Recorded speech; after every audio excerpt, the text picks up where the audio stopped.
Thiès di beral nuyoo les éminents panélistes qui tout à l'heure nous ont gratifié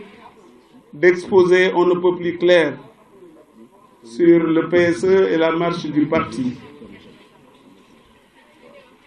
Damay gërëm bu baax suñu rakk le jeune responsable Lamine Ngom qui a eu le courage, parce que l'engagement c'est toujours beaucoup de courage. Bonne chance Lamine. Merci, merci. Je suis sûr que le président, quand il verra ces images, sera très fier de toi. Merci, merci. Mais aussi dina kontaan ci jeunesse su Thiès ni ngeen manko ni ngeen àndee nii loolu dañu koy naw dañu ci am mbégte.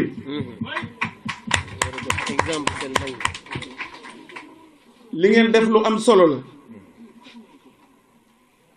te séentu naa ni jigéen yi am na lu ñuy waaj. Je pense qu'elles vont gagner le combat. ñi ngeen fi dajale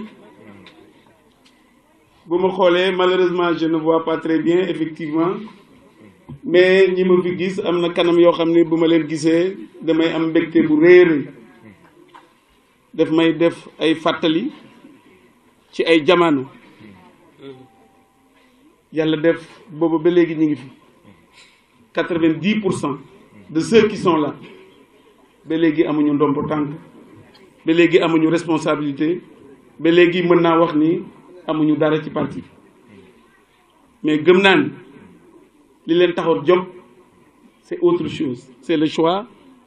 de cette personne que nous avons tous ensemble accompagné jusqu'à la victoire, le président Macky Sall, qui a dit: je m'engage à faire de mon pays un pays émergent. yoonu yokkute bi mooy loolu mu taxaw ci depuis 2012 à nos jours. Monsieur le ministre Ibrahima Wade wax na ko. Je pense que li mu def lépp dans ce pays ci domaine boo jël je pense que c'est extraordinaire. xam ngeen ni ay dëkk yu bare ñu ngi ñëw Sénégal di taataan si ci li ñu def fii dans tous les domaines waxuma PUDC bourse familiale couverture maladie universelle, tous les domaines que vous aurez choisis. L'éducation, on n'en parle pas. Donc c'est pour dire que nous avons choisi un homme, nous avons choisi de l'accompagner pour un Sénégal émergent. C'est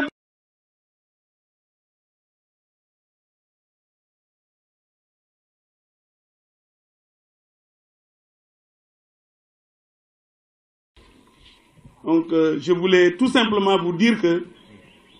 gàcce ngaalama li ngeen def tey Lamine lu am solo la pour la marche d'un parti. Vous avez réussi à gagner ce combat et je suis sûr que vous gagnez la paix. programme bi yore bureau bi nga xam ni lépp luy programme bi ñu doxal ci CPSE ci loxoom lay jaar. Alors loolu moo taxoon comme nag politique bi li ci am solo mooy fexe ba lépp lu yomboon jafe woon nit ñi mu yombaleen, lépp lu leen sori woon mu jege leen, lépp lu leen diisoon ñu oyofal leen. Ah loolu nag ci koom-koom lay jaar. looloo tax ñu ni moom la ñuy may mu ubbi xamal leen li fi président Macky Sall liggéey ci wàllu koom-koom wàllu économie diggante juróom benn at yi mu jot réew mi ak léegi yéen ku ci nekk ngeen xam ni ay la yéwén lii de bàyyi ko mu continuer ko mooy njëriñu Sénégal. su paree danañ jox sunu frère Abdou Mbow. Abdou Mbow mooy deuxième vice-président Assemblée nationale. Bonjour Maguette, c'est le conseiller. Alors Abdou Mbow bureau assemblée nationale la nekk defe naa mooy deuxième vice-président troisième vice-président assemblée moom bokk na si ndaw yi nga xam ni le ba Macky Sall créé parti bi ak léegi moom moo doon fer de lance bi looloo tax moom la président njëkk a dénk mu yoreel ko ay ndawam. alors loolu moo tax aussi ba mu jëlee réew mi mu jox ko cër ak responsabilité yu mag yi nga xam ni moom la ko dénk ci assemblée nationale ba def ko troisième vice-président mu diriger kuréelu xale yi ay at ba mission jeexee foofu mu organiser ñu ko remplacer ñu continuer moom mu continuer mission ci wetu président Macky Sall kon moom lépp lu jëm ci wàllu politique bi lu jëm ci wàllu koom-koom bi parce que assemblée aussi fa lay lépp di teere mais ak lu jëm ci wàllu social bi amuñu ku ko gën a qualifié pour que moom tamit mu waxtaan ak yéen ci li war a tax yéen ngeen ku fi jóge war a mën a nekk soldaaru président Macky Sall pour sa réélection éclatante en 2019 et au premier tour. ngeen baal ma donc bu ma tuddee le ministre des forces armées Augustin Tine coordonnateur départemental de l'APR de Thiès ma bañ ci teg keneen ndax moom njaboote na ñëpp tënk na ñëpp te comme niñ ko waxee waxtu wi daf ñu xoj dina tax ñu mën a gagner temps may kontaan bu baax nag ci opportunité bi nga xam ni man jox nañ ma ko pour rek ñu ñamal tuuti suñu bopp ñun ñëpp ci li nga xam ni mooy jëfi président Macky Sall ci bopp réew mi ba nga xamee ni yàlla jox na ko mars 2012 ba tey jii bés bi ñu toog waaye monsieur le ministre mesdames messieurs man dama woon benn dilemme parce que bi ma Lamine Ngom woowee ni ma dañoo bëgg nga introduire thème bi dama ni ko xanaa ñaari fan la ñu am pourquoi ñaari fan parce que ba ñuy door ba président di commencer PSE ñetti waxtu doyoon na ci pour présenter ko lan la ak fu mu jëmale Sénégalais yi ba ñu xuusee ba ci digg bi benn fan doyatul woon fii lañ fa rappelu la convergence des cadres républicains de Thiès ba ñu invité benn panel fii ci kaw tali bi ci JB waxtu wi doyul woon te waxtu woo ëppoon na 4 heures tey jii plan Sénégal émergent mu ngi am juróomi at ci mise en œuvre ku ci bëgg a wax ci benn fan du doy loolu lu mu wënd mooy jëfi ki nga xam ni moo ko xalaat muy son excellence président Macky Sall ak lam ca yóotu woon commencé na raw njortam ak njortu sénégalais yi moo tax ma ni leen benn fan doyul ci exposé ci réalisation président Macky Sall tellement dafa yaatu waaye damay sélectionner ay thématiques yoo xam ni plutôt que ma dugg ci dama leen di poser comme ay axes yoo xam ne dañ ko war a approfondir ndax ci lii ñu jëm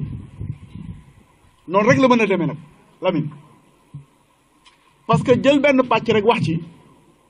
wàllu énergie bi nga xam ni ci la Abdou Fall di yëngatu suñ ci waroon wax rek mat na benn thème de conférence ñu jëriñu ci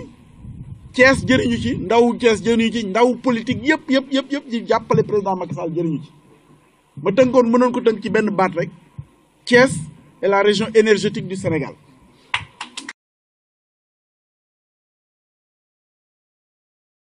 lépp loo xam ni mooy suuxat koom-koom mooy joxe koom-koom en 2012 ci wàllu gàncax gi ci wàllu mbay mi ci wàllu càmm gi ci wàllu napp gi ci wàllu tourisme ak yeneen bànqaas boo jël performance yi ñu fa def tey jii ci première phase mise en œuvre plan Sénégal émergent multiplié nañ résultat yëpp par 3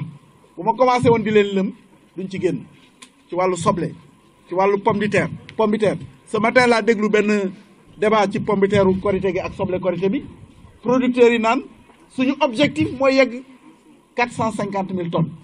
ci réew moo xam ni il n'y a guère longtemps 120 000 tonnes doon na koon produire benn problème dong la ñu am ci soble ba tax duñu dundal suñu bopp ci soble nu ñu koy dencee.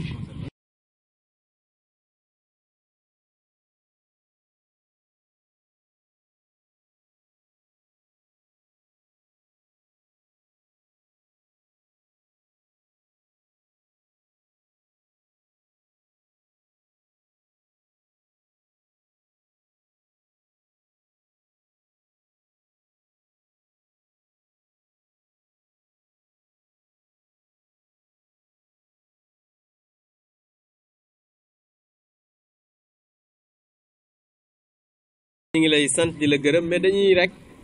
def une contribution parce que surtout par rapport au thème pourquoi Thiès doit choisir le président Macky Sall. Je pense que c'est très simple et li Ibrahima wax rek mënoon nañ ci am mais ñun comme ni ko le ministre d'État waxee léegi dafa doon loo xam ne dañ ko dund donc mun nañu sax bañ a lire bañ a xool dara expliquer exactement pourquoi le président Macky Sall doit être le choix de Thiès. Et je pense même que le président Macky Sall est déjà le choix de Thiès. C'est juste de nous expliquer. Parce que vous nous regardez diggante 2012 ak légui, monsieur le ministre, fi ñu tambalé ak fi ñu ñëw tay parce que quand même élection yi passé bu ñu faté né ki fi jité benen parti bi candidat la won. Lolu souvent gars yi dañ koy faté. Il était candidat pour être député. Il a été battu avec 30 000 voix de différence. C'est que loolu yéen jeunes yi aussi baax na ngeen koy fàttali ñi ñu nekkal parce que candidat la woon député ñu gañe ko mu ne dafay nekk candidat loolu ak guñ ci donc juste pour ñëw ne je pense que président Macky Sall moom ci boppam bi mu fi ñëwee ci référendum moom moo waxoon j'ai l'ambition de faire de Thiès la deuxième ville du Sénégal de par son statut de ville carrefour et son potentiel économique en termes d'industrie minière.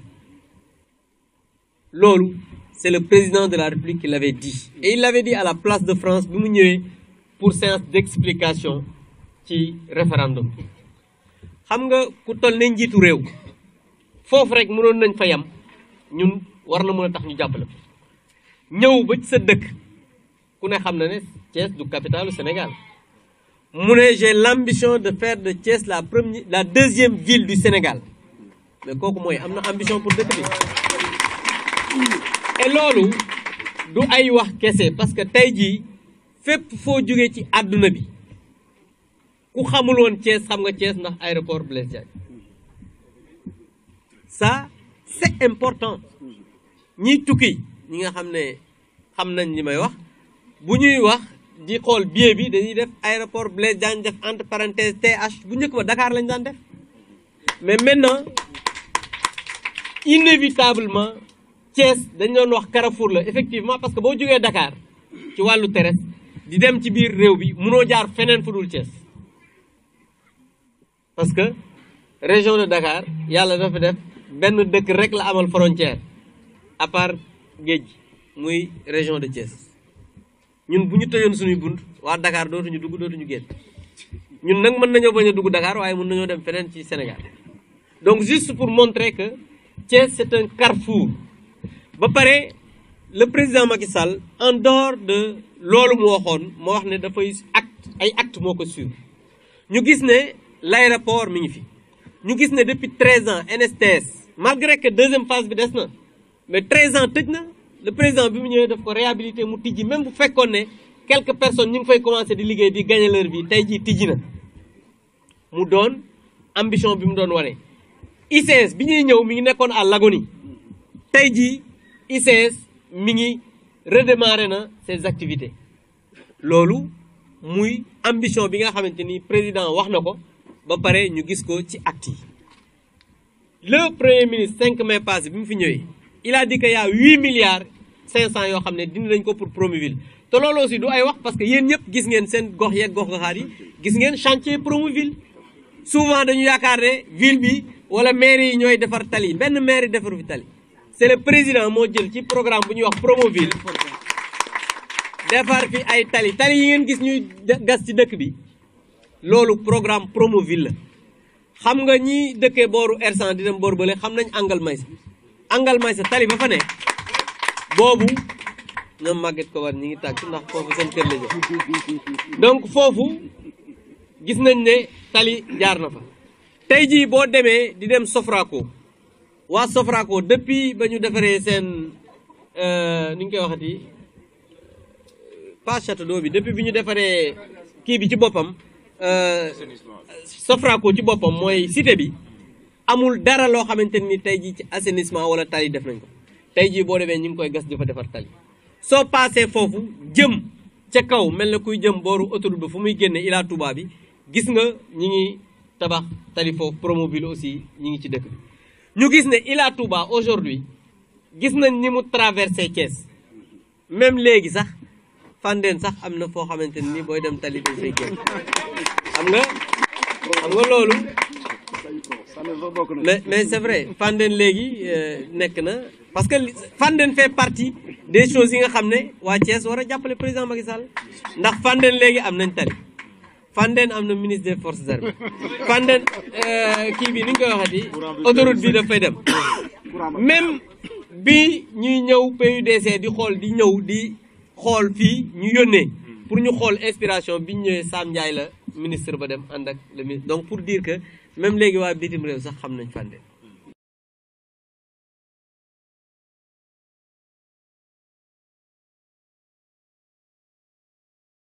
je pense que ñun nag dañu war a gën a jàppale la jeunesse mais di leen wax ne les élections kenn du ko gagné ku dul jeune ak jigéen et je pense que bu ñu nee jigéen ñi sax ils sont inclus au niveau des jeunes donc il faut que nag ngeen jóg dem ci nit ñi waxtaan ak ñoom ba pare def des actions concrètes comme ni ngeen ko defee nii parce que je pense que li ngeen def nii da ngeen ko war maintenant yéen ci seen bopp vulgariser ko def seen i débat yoo xam ne kenn du leen fa fekk yéen kese yéenay dem au niveau des quartiers wax ak mag ñi wax ak jigéen ñi nit ñi xam ne vous êtes un mouvement parce que politique yëngu-yëngal la c'est vrai que syndicalisme yëngu-yëngal la mais politique yëngu-yëngal la et di leen exhorter ngeen nekk benn parce que j'ai l'habitude de dire que souvent yéen ñi ànd ku ci nekk jeune diw bu ngeen paree chaque jour da ngeen di gis gars yi dem réunion Dakar du ngeen ko fekke donc nit day xam li muy def bu leen kenn jaral xeex ak kenn bu leen Abdou Mbow jaral xeex ak Moussa Augustin bu leen Augustin parce que après fi ñuy waxee du ngeen ko fekke donc je pense que c'est très bien ngeen ànd nekk benn bañ a nekk chair à canon kenn su ngeen ko defee vous allez voir les résultats demain je vous remercie. muy suñu coloré jëm ànd lool ci lépp loo xam ne am na ci parti bi bi nga koy sant fii ci Thiès moom bokk na ci pionniers yi ñi nga xam ne ñoo lal parti bi Thiès teg ko fi di nuyu Abdou Mbow sama xarit wax dëgg yàlla ci parti bi bokk na ci ñi créé parti bi fii ci Thiès di nuyu sama xaritu démb ak barki démb Ibrahima Wade yàgg lool ak président de la République ba mu nekkee particulièrement secrétaire général du gouvernement temps yooyu président bi ministre puis premier ministre lëkkaloo woon nañu lool ci nuyu bi ma ci fàttali tamit ay góor ak i jigéen yoo xam ne démb ak barki démb ba tey jii ñoo ngi ànd ak Macky Sall naam sori nañ ko naam jege nañ ko te moom yow mii Abdou Fall ministre d'État bokk ak ñun secrétariat d'État secrétariat national exécutif national ca nga bokk. waaye tamit nag am na ñoo xam ne muy ay jigéen ak i góor ñu mel ne ñoom Ndeye Soukeye Gueye ay ñoom Oumou Diatch ak ñeneen ñoo xam ne parti bi loolu dara dañu àndoon ak ñun ci affaire bi di ci xeex ànd ak ñun ay seen bu njëgeen ay Fama ay dara ak ñeneen ñoo xam ne ñoo ngi fi loolu am na te il faut que ñu fàttali ko ak ñoom Martial Dialé ak ñoom Martin ay Maymouna ñun ñëpp wax dëgg yàlla même Silla ak ñun ci ñu bokkoon. waxtaan wi li tax mu neex tey ji Abdou wax nga ci lu bari waaye am na loo xam ne il faut ñu wax ko jëmale ko ci Lamine Ngom Lamine gàcce ngaalama jàmbaar nga. wax dëgg yàlla lii son excellence le président de la république lii la bëgg collectif des jeunes républicains yoo xam ne dara yitteloon lu dul yoon bi nga xam ne moom Macky Sall xale na ko ñu jaar ca Lamine ñoo ngi lay gërëm surtout que nag yow conseiller premier ministre bi nga premier ministre bi mooy PM mooy pour Macky tey jii li nga xam ne am na solo lool Abdou lii dafa bokk ci li ma la waxoon une fois yow Abdou Mbow mi muy TGV Thiès nañu nekk benn dëkk ñaari gaar nag dellu si léegi Ibrahima TGV ci français mooy train à grande vitesse waaye fii tey ji fi ñu toll ci liggéey bi ci politique TGV T mooy travailler G mooy garantir vers la victoire travailler pour garantir la victoire jamono ju ñu toll nii tey ci gis-gisu politique ñu ngi ci jamonoy TGV li tax nag TGV boobu am sens te moom Macky Sall mu ñor ko loolu nekk suñu nit li tax mu nekk loolu lu am solo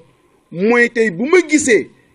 Ousseynou Keita gis Pascal Ndione gis ñeneen ak ñeneen ñoo xam ne gannaaw parti bi dañoo bokk ci li ñuy wax Benno Bokk Yaakaar yéen def ngeen li ñuy wax TER président de la République TER bi am na solo lool waaye TER mooy T travailler ensemble R pour la réussite travailler ensemble pour la réussite TER président Macky Sall donc kon yaakaar naa ne yooyu nekk na yi nga xam ne am na solo lool bu ñuy analyser un fait politique ci Macky Sall jàpp leen li ma leen di bëgg a wax nii Macky Sall boo koy analyser ñett yi nga koy analyser LM ngay wax LM bu leen ko fàtte Macky Sall boo koy analyser ci ab dëkk ci gox ak goxaan da ngaa ne LM Abdou xam nga ni LM mooy li fi Macky D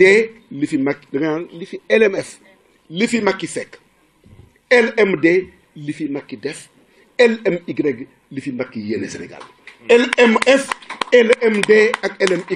ak ñett yooyu mooy les trois pans ak ñetti mbir yooyu yoo xam ne boo koy analyser c'est fondamental ci politique LMF lii la fi Macky fekk LMD lii la fi Macky def LMY lii la fi Macky yéene Sénégal donc loolu ñetti éléments yooyu moom mooy élément structurant d'une pensée politique noonu koy analyser politique boo koy def noonu nga koy analyser léegi nag boo ko bëggee analyser bu ko def scientifiquement da nga naan CMC contenu méthode ak calendrier agenda donc mais fii ñi nga xam ne mën nañ ko doxalee bu baax a baax xool leen li may wax Abdou dafa commencé sànq wax ne à la suite de Ibrahima Wade nañu wax ne Thiès benn dëkk ñaari gaar gis nga Thiès booy xool kayit bi pour la première fois nga gis moowu Thiès ku ñu wax le baron Roger moo jëkk a bind turu Thiès ci benn kayit boo xam ne en date du 8 novembre 1793 donc ci la jëkk a bindee benn moo ke bataaxal boo xam ne moowu Thiès anca waaye dafa am lu mu wax mu ne ba ma laajtee dëkk bi ñuy wax Thiès écoutez bien dafa am lu mémoire collective jàpp maanaam nit ñi seen xam-xam ak seen xalaat lu mu jàpp mooy que ne fii bi nga xamee ne Damel Lat Sukaabe Fall ñëw na am ay jafe-jafe ak le premier directeur du comptoir de Saint-Louis ñu ko wax André Breu dafa làqatu kaasu Thiès tey boo koy analyser géographiquement mooy diggante Kawsara Fall foofu la cache bi nekk mu def une attaque directe sur André Breu jàpp ko mu nekk le premier prisonnier en 1701 un prisonnier européen en dehors d'Europe alors que kenn musul gis loolu tubaab nekk chef de comptoir waa ji jógee Thiès fii ci Kawsara Fall attaqué ko nekk Damel Lat Sukaabe Fall donc loolu extraordinaire la Thiès fii la jógee donc pour son histoire rek am na loo xam ne par rapport à sa propre histoire Thiès nekk na loo xam ne kenn duñu am lenn ci nenn ak nenn loo xam ne mën nañoo xoqatal mën nañoo jafe-jafel ba nu am lu ñu ragal ñun Kajoor noonu dëkk amul dara lu ñu war a mën a ragal donc loolu am na sens jàpp leen ne élection yi di ñëw Abdou Mbow wax na lu am solo amatul jeune ki ay yooyu amatul de jeune diw ak yooyu amatul élection benn nit la am ngeen responsable mi ngi toog élection benn nit la Macky Sall la ñuy voter voter ñu keneen ku dul Macky Sall kon toutes les structures du parti doivent se considérer comme des crèmes crème mooy fait collectif RE pour la réélection, LE de Macky Sall pour l'émergence. Rek loolu mooy wax ji crème ngeen ak léegi toutes les structures du parti doivent se considérer comme des crèmes xam nga Abdou Baye tu vois donc voilà il sont donc vraiment maa ngi di gërëm di sant ci ñi passé de donc yooyu vraiment monsieur le ministre merci beaucoup merci beaucoup. soo ko waxee woon léegi rek defe naa ni li fi président de la république son excellence Macky Sall def bu ñu dégloo léegi ñi nga xam ne ñoom ñoo def panel yi daanaka dañ cee wax tuuti rek mais li ci des sax moo ëpp. président de la république bi mu ñëwee 2012 ba léegi li mu def ci Sénégal la ñuy wax bala ñoo wax ci Thiès parce que Thiès dafa nekk benn entité boo xam dafa nekk ci biir Sénégal mais sur le plan national président de la république li mu def ci Sénégal dafa jéggi dayoo commencé ko ci wàllu ndaw ñi commencé ko ci wàllu femmes yi commencé ko ci wàllu monde rural bi commencé ci secteur de la pêche ak yeneen ak yeneen ak yeneen donc loolu moom moo waraloon ñun dañuy toog def bilan pourquoi Thiès war a falaat président de la république Macky Sall parce que nag dañoo xool 2014 bi mu fi ñëwee conseil des ministres décentralisé dafa am ay chantier yu mu fi dige woon chantier yooyu dañoo toog 4 ans après ñu ngi ci 2018 ñu gis ni 90% de ces chantiers là exécuté nañ ko ñu gis ni aussi ndawu Thiès yi jaakaar naa ni avec l'arrivée de son excellence le président de la république Macky Sall gis nañ ni Thiès gën nañ leen a jox considération léegi nekkatul jeunesse bi ñu doon wooyee jeunesse malsaine léegi dañ leen di wax Thiès maintenant léegi dañoo gis ni ay jeunesse yoo xam c'est des jeunes responsables c'est des jeunes engagés c'est des jeunes conscients donc moo taxoon ñu dajalee tey parti bi yëpp ak ndaw yi nga xam ne ay soppee président lañ bëgg nañ